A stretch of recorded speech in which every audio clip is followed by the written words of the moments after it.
So I will just start reading. I think the piece explains itself. I don't need any introduction.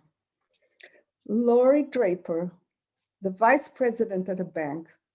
Oops, I was told to look at the screen. It doesn't block me, so I can do this. Lori Draper, the vice president at a bank, attended an early version of a Convergent facilitation workshop and put what she learned into practice immediately when her boss assigned her the project of reorganizing the layout at one of the bank's branches. On her first visit to the branch, she could see that the configuration of the desks, cubicles, and private offices wasn't working for the customers and most of the personnel. Business bankers and the staff who assisted them had large cubicles in the front of the branch.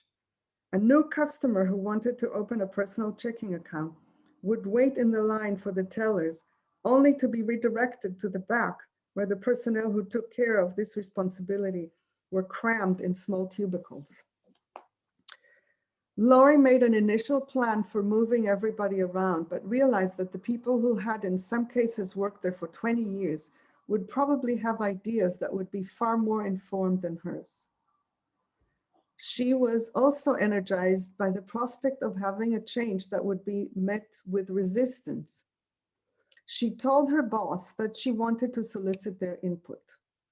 He said, "What a mess that meeting will be. Everyone will be complaining and talking over each other. They'll only come up with reasons why this move is a bad idea, not solutions for the task at hand. Just tell them how you want it done and have them live with it." Despite his strong doubts, he agreed to let her try the process she wanted.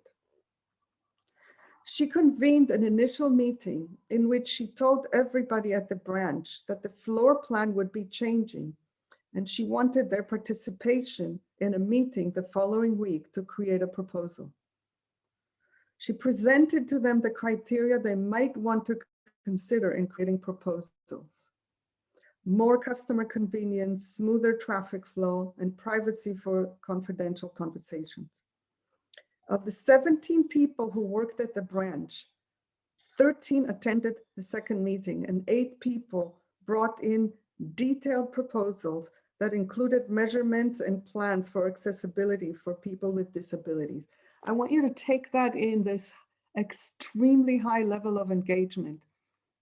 It's out of the chart of what workplaces would ordinarily expect. And this is directly, I think, the result of people getting a sense from her that their voices mattered. Everybody enjoyed the pizza Lori brought, and then they went to work. First, they reviewed Lori's initial list of the needs that the final plan would need to meet to yield the best results for everyone, and added cost containment to it. They then made a grid and evaluated each proposal by checking off the boxes for the needs each fulfilled. It became clear to everyone that one plan met the most needs. The winning plan was actually created by a business banker who moved himself to a smaller cubicle in the back of the branch. Even the people who weren't happy to move their offices weren't angry because they could see how their own inconvenience served the collective purpose. If you are amazed by the generosity of that banker, I no longer am. I have seen such gestures regularly because the process supports it. When people know that their needs matter, when they take in other people's needs, and when they are invited to care for the whole, the creativity and generosity that ensue are often deeply moving. This is the core insight that is at the heart of Convergent facilitation. And this is now the time to, just a second. I want to see everyone. And I was, okay, there. And this is the time to tell the secret. I said I would tell you what the New York Times took out of my article and why. So I don't know how many of you read the New York Times article. That the gist of it is there was a contract that needed to be signed, and the CEO had a very high threshold for asking for any questions. I advised him to lower the threshold. 5 people expressed concerns. They had a real collaborative conversation. They came up with a solution, including changing the terms of the contract. And they left the room charged up with a sense of, let's make this work.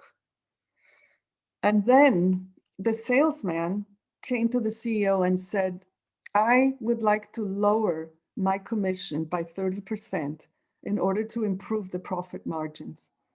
This is the same as the banker moving to the smaller cubicle. Now, this is not in the New York Times article. Why? Because the editor took it out. She said, quote, it's over the top. People won't believe it. And this is one of those instances where I could see, like, straight in front of my eyes of how the media shape our views of human nature. Because if it was an embezzling story, it wouldn't be over the top.